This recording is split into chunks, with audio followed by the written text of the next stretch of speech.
C-beams might actually be the real deal. I said as much back in January, and a few months later I'm still feeling the same way. And that's because the game has had a very busy 4 months since then. So there's a lot going on. 3 of them I want to focus on here. The mining system has been completely redesigned. The game has signed with publisher Hooded Horse, which is a very big deal. And the game's narrative and world building are being shaped to support the gameplay. They're not just background.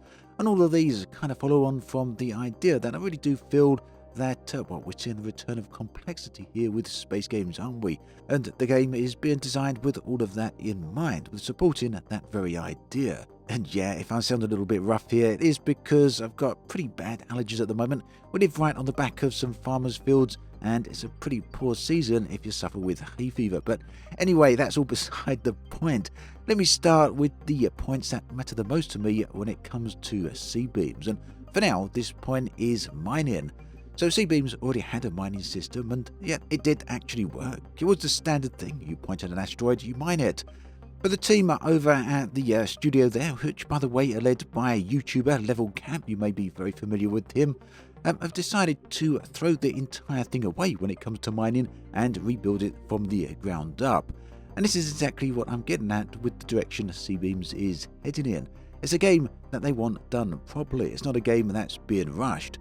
So the new version has resource rings around each asteroid that you can fly through, and yeah, this completely changes how mining works. For starters, you get the option to auto-rotate your ship toward the target whilst keeping manual control over how you strafe past it. In other words, it means mining isn't just a click, it's going to be something far deeper. It's actually about piloting skill, and you see some of those fine ship maneuvers inside some of the video footage you may have seen. So yeah, it's something that the game really wants you to be very much involved with, rather than what you see in some games where you just sit off the side of the asteroid and click the mine button. Okay, so I hear you saying it's fair enough, the game is still in early stages of design and they're rebuilding a system. What's interesting about this? Because plenty of games iterate on systems in their development.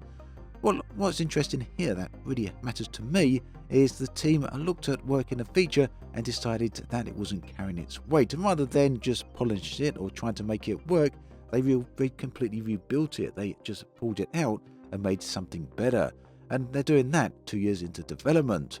Of course, the other side of this token is that you could end up with feature creep or the endless recycling of existing features and you never get the game out. But I don't think that's what's happening here, because we're seeing really good progress on C-beams overall. And that's very much about getting things right rather than coming under pressure to rush it. And that's where we come into the second part of this story. The team C-beams are signing up with a publisher. In this case, that is Hooded Horse. So you may be familiar with them. They're a very respected indie publisher, and they're behind titles such as Manor Lords, Against the Storm, Terry and Victor, Old World, and Fallen Frontier. These are all titles that are either highly respected or highly anticipated, depending on whether they're already available to play.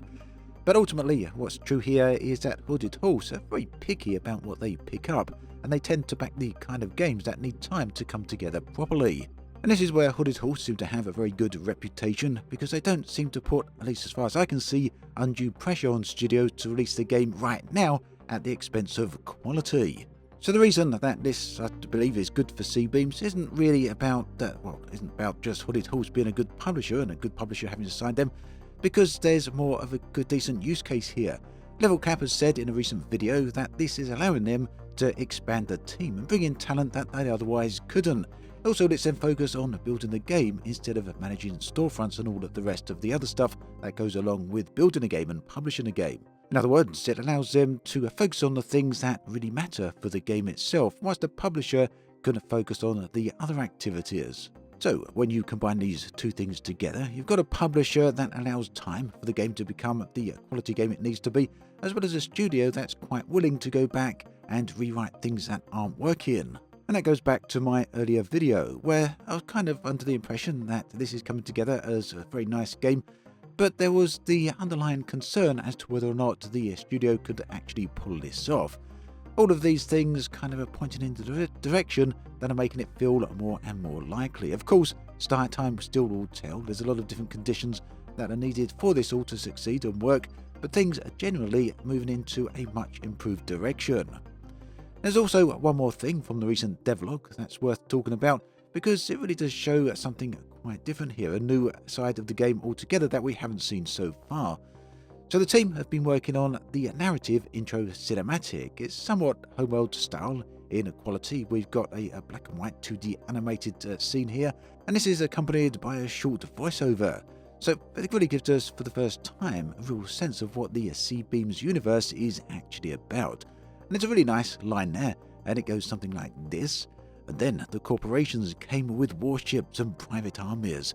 Everyone wanted what Maelstrom had. But the system eats, flees. Space-time storms knock out navigation systems, fold ships in half, erase them from reality. So you can see what this is all setting up. It is very much a universe. It's got very much a lot of fiction going on here. Ultimately, it's a place where fleets can't operate very easily. And that also means it's an in-game universe that is itself inherently dangerous. It's a place where you have these kind of large-scale military presence all over the place, but yeah, they're facing danger at every angle. Which means you've got these star systems and these areas of space where the only real people, the only groups who can function there are small operators. So pilots, salvagers, single ships taking the work that the big players, the big corporations, the big institutions just cannot reach. And I think that gives us the whole narrative justification for the gameplay that we're seeing in C-Beams. And that means you've got a game where you're flying one ship into a collapsing system. You're taking contracts, you're stripping wrecks, you're fighting when you have to and running when you really perhaps should as well. And yeah, the universe itself is kind of designed to make this the only real optimal action for people who want to make their way in that universe.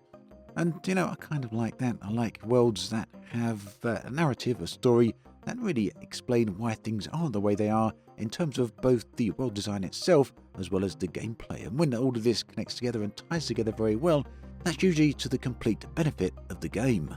So the takeaway message today, I think at the end of this video for C-Beams, is that right now at the moment we're seeing game systems that are being rebuilt where they need to be when the developers are feeling that things weren't quite working as well as they should. We also see that they've got a publisher that really are the type of company that lets the work continue without pressure to cut corners. And the third layer is that the world design itself is being shaped in a way that kind of requires the gameplay to be the way it is. It kind of designing the gameplay with the narrative in mind and vice versa. So that's where C-Beams is right now, and it remains one of my most anticipated space games. Very much looking forward to this one. Do let me know what you think about all of this in the comment section below, because I'd love to hear from you. Meanwhile, there is another video on the screen right here if you want to check that out. Do take care, and I'll catch you next time. See you soon.